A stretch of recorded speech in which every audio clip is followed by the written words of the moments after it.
Hi friends, good morning. Welcome to Hardik channel. இன்றைக்கி என்ன பார்க்க போகிறேன்னா, சூப்பரான ஒரு நெய் தோசை. என் ஃப்ரெண்டு அடிக்கடி கேட்பா, நீ மட்டும் எப்படி முறுமுறுன்னு தோசை ஊற்றுறேன்னு.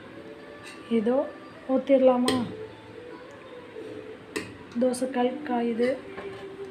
வெறும் நெய், இதுக்கு என்னென்ன நெய் மாவு இருந்தால் போதும். நம்ம வீட்டில் எப்போயும் நீங்கள் அரைச்சி வைப்பீங்களா, அந்த மாவு தான்.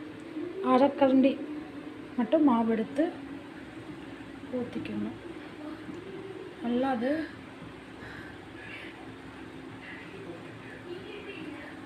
அந்த நல்லா எல்லா மாவும் இந்த சன்னமாகிற மாதிரி இழுத்துக்கணும்.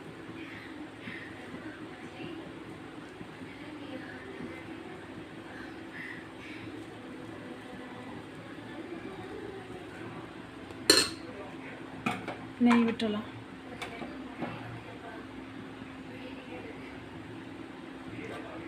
ஹோம்மேடு நெய் தான், செம்மையாக எம்மியாக இருக்கும்.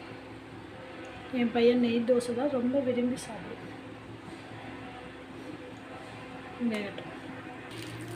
நல்லா வெந்துருச்சு, திருப்பி போட்டாச்சு. செம்மையாக இருக்கும் பாருங்கள். பிளேட்டில் ட்ரான்ஸ்ஃபர் பண்ணிடலாம்.